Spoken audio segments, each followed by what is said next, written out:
Now we had only 23. And you see the manner people came to vote, that is Cameroonians, because the law says only citizen Cameroonians abroad for now can vote. You see some coming from North Carolina, one came from Atlanta. It gave me a good impression that Cameroonians in the USA, they love their country. And they came to participate of what I used to say, the construction of strong institutions. So I'm very satisfied. There is, okay. Do you feel the way that the eventual vote counting happened and the transparency and view of everybody dispels some of the concerns that the elections are going to be tampered with, because a lot of ELECAM members are members or former members of CPDM? No, who was not in CPDM? Let me tell you the history of Cameroon. In the beginning, everybody was belonging to one party politics. Now Mr. Biya came and said multipartism, that is democracy. So who can say that I am, so your question, I am a virgin, I am integrity? Everybody is a Cameroonian. So people of ELECAM has been selected, and they are higher personalities in politics and good citizens. They know they are working for one Cameroon, only one Cameroon. We are 9.5 million. Whatever you are, from the south, from the north, you are a Cameroonian, you belong to this paradise. I call it Cameroon, our country. So do you know we have 280 communities, and every community has its place in the Cameroon. It is why there is no great, no small Cameroonian. Everybody is a Cameroonian. Quel était votre rôle pour cette élection? Conformément à la loi qui régit les élections à l'étranger, il faut savoir que c'est le ministre des Relations extérieures qui coordonne ces activités qui sont en fait bien sûr conduites par des ELECAM. Donc l'ambassadeur est le responsable de toutes ces activités que conduisent les agents de l'ELECAM et les différentes commissions établies par ELECAM. Si vous voulez, je vais vous donner un exemple. Mon rôle ici, c'est le rôle du gouvernement. Comme au Cameroun, le gouvernement, les services du gouvernement sont appelés à appuyer l'action de l'ELECAM. C'est ce que j'ai fait. Oui, monsieur l'ambassadeur, est-ce que tous les partis politiques ont été représentés ici aujourd'hui? Nous avons 23 bulletins concernant les 23 candidats. Maintenant, si quelqu'un ne veut pas venir soutenir son candidat, à qui la faute? Merci, monsieur l'ambassadeur. Voilà que nous avons fini. Est-ce que vous êtes satisfait, n'est-ce pas, du vote? Je vous l'ai dit, je suis satisfait du vote et je dis que ça fait partie de l'exercice de la démocratie. Vous-même, vous avez vu, vous avez assisté au dépouillement. Y avait-il quelques fautes? Y avait-il quelques pressions? C'était public, le décompte de voix et l'enregistrement. Donc, pour nous, c'est une avancée en démocratie. Vous savez, avant, les Camerounais à l'étranger ne pouvaient pas exercer leurs droits de citoyens.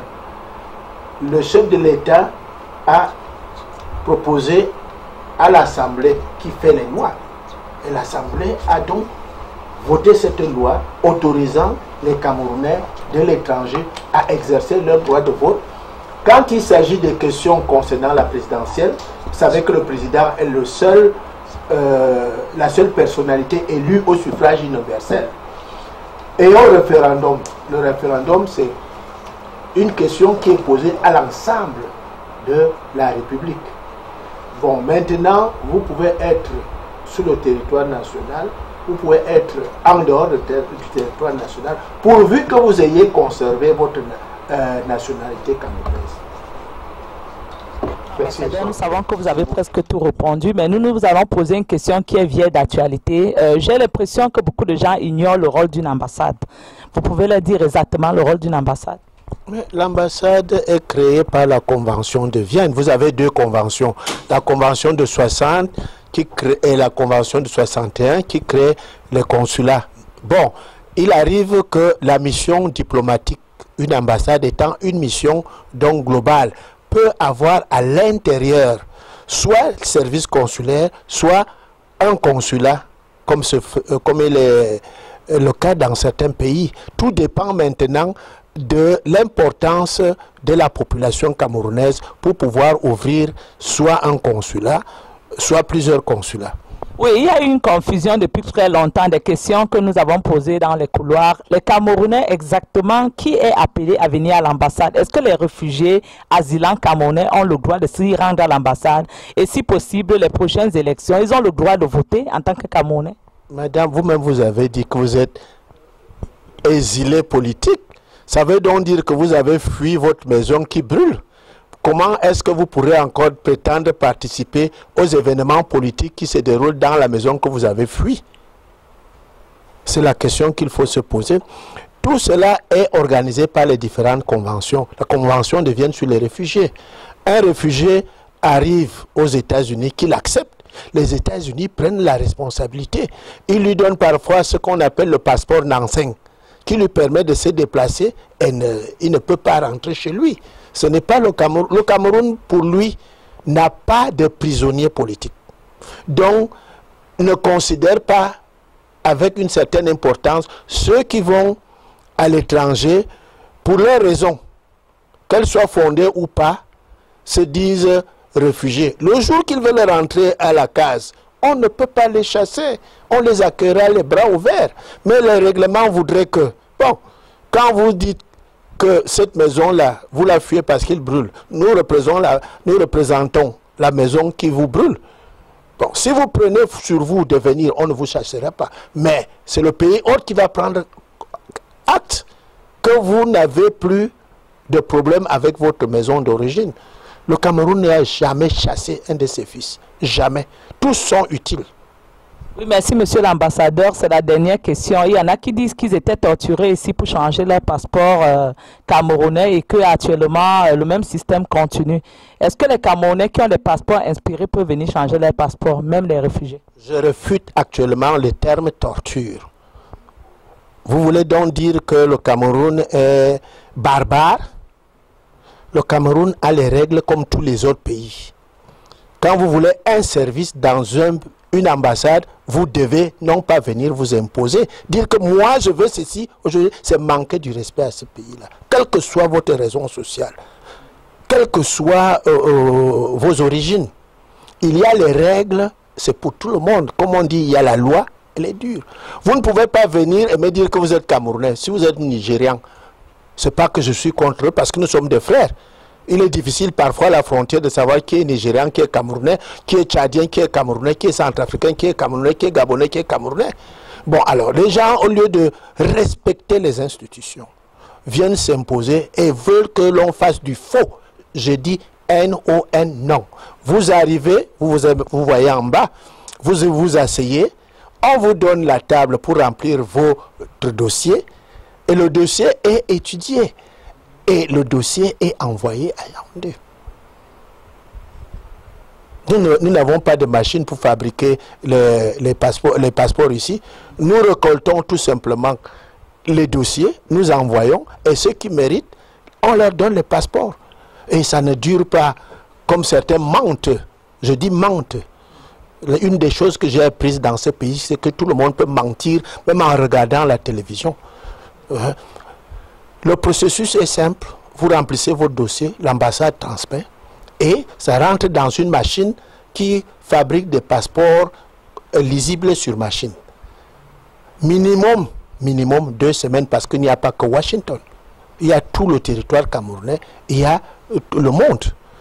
Et Dès que les passeports sont disponibles, on lui renvoie. Le problème véritable, c'est quoi? Vous savez que l'exercice actuel, c'est l'exercice la plus fiable.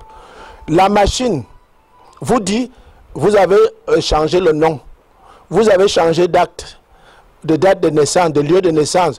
Et madame, vous étiez mariée, vous avez enlevé le rejet. C'est donc ça où se trouve le problème, je vous dis. Quand on vous dit, vous avez produit un faux dossier, parce que ici, ce que j'ai aussi appris, que tout le monde est arrogant, en plus du mensonge, tout le monde peut mentir, tout le monde est arrogant, on vient pour imposer des lois. Par contre, vous allez dans les ambassades étrangères, vous êtes au rendez-vous, au garde à vous, pardon.